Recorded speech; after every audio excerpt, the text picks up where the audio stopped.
This is the ENGWE L20 2.0, a foldable electric bike designed for adults. And right away, just looking at it, you can tell this isn't the kind of e-bike that tries to look fancy or overcomplicated. It's got a solid, practical look, the kind of thing that makes you want to hop on and just go for a ride. If you're listening and trying to picture it, just imagine a sturdy aluminum frame, 20-inch fat tires that look ready for anything, and a big, plush seat that tells you your ride's about to be comfortable no matter where you're headed. The L20 2.0 has a simple vibe, but there's a lot going on here that makes it worth talking about. From my experience, what stood out instantly is how approachable this bike feels. I'm not someone who's been riding e-bikes forever. My background is pretty average, just commuting and looking for something reliable on weekends. Before I got on this thing, I honestly worried. Would it be too heavy or too complicated to set up? Was the folding joint going to rattle every time I hit a bump? Was I going to struggle with an annoying assembly process? Well, those nerves didn't last long. When the ENGWE L20 2.0 showed up at my place, it was almost fully put together. I had a little bit of work to do, like attaching some pedals and making sure everything was snug, but I didn't need an engineering degree. They include a toolkit, and everything is labeled pretty clearly. I'd say for someone who's new to electric bikes, that kind of hand-holding goes a long way. It's not intimidating at all. You're basically ready to ride in less than an hour. The shape of this e-bike is one of its key features, and you can tell it's made for utility. When folded up, it's pretty compact for a bike with these big 3-inch wide tires. The folding pedals are a nice touch because it helps save space whether you're throwing it in the trunk, RV storage, or squeezing it into a corner of your apartment. The fat tires give the bike some real presence. It looks sturdy, and it is. The frame feels tough, and it gives that extra confidence, especially if you're hauling cargo or just want something stable. I'm not a huge person, but even when I loaded up the rear rack with groceries or a backpack, the L20 2.0 never felt wobbly or flimsy. The paint job on mine is a deep green, which I really like, different from the usual black or silver that most bikes come in, but they have more options if you prefer something else. It's worth mentioning the display up front. It's a full-color screen, clear and easy to use, and right on the handlebars where you need it. Personally, I found it simple to navigate the basic info, like speed, battery, and mode selection.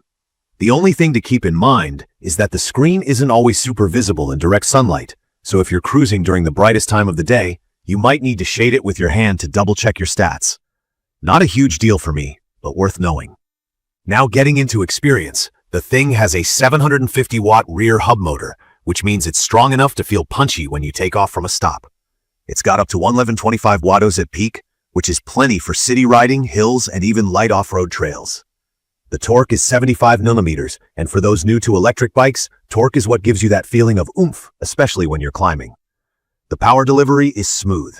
I've found myself topping out around 20 miles per hour on throttle only. That means you don't have to pedal, just twist and go. But if you use the pedal assist, you can get up closer to 28 miles per hour. It's not a motorcycle, but for an e-bike, it feels quick and lively. To me, riding this bike feels like a mix between being on a cruiser and a mountain bike. ENGWE put in dual suspension, so you get both a shock-absorbing front fork and a seat post with a built-in shock. That honestly was a game changer for my daily comfort. Last weekend, I took it down some gravel trails. I was worried the whole thing would shake and rattle, but the suspension soaked up the bumps better than any basic hardtail bike I've tried. I wouldn't go as far as calling it hardcore off-road, but for city potholes, speed bumps, and random rough patches, it works really well. The saddle is nice and wide, which I appreciate because narrow bike seats always make me uncomfortable, especially over longer rides. The L20 2.0's battery is another big deal. It's a 52-volt, 13Ah lithium-ion unit, and in my experience, it lasted longer than I expected. Officially, ENGWE says you can get up to 68 miles with pedal assist, and while I didn't get quite that far, maybe I'm heavier, maybe it's my riding style, I did manage just over 50 miles on a single charge with moderate assist, which is impressive.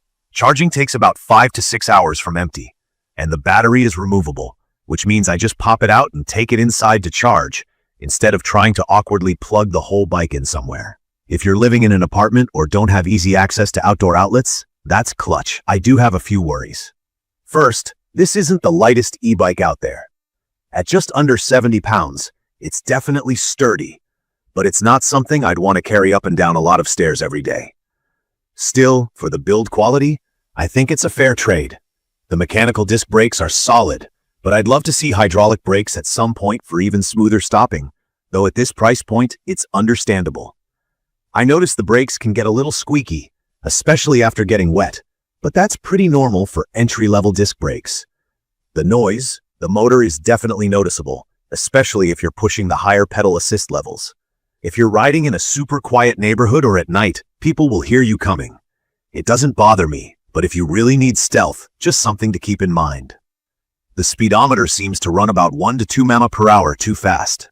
Not a big deal for casual rides, but if you're tracking rides for fitness, maybe double check with your phone. Adjustability is a plus. The handlebars are height adjustable, and so is the seat post. I'm pretty tall, around 6'2", and I had plenty of room to get comfortable, but I think if you're under about 5'5" or so, you might struggle to get the seat low enough to fully flat foot while stopped. In other words, it's not really sized for shorter riders. What I really like about this bike, and why I'd recommend it to anyone looking for their first e-bike, is how versatile it is. This isn't just a commuter bike or just a cargo bike. It's perfect for someone who wants one bike to do a little bit of everything. On weekdays, I use it for commuting, fast, reliable, and I don't get to work all sweaty. On weekends, I throw it into the back of my car, thanks to folding, and take it on casual trails or longer excursions. The rear rack is sturdy, and you can add a front rack if you want.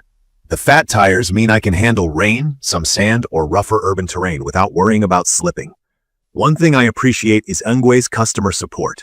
I haven't had to use it, but I know from checking user reviews and forums that they have a good reputation for solving issues and responding quickly.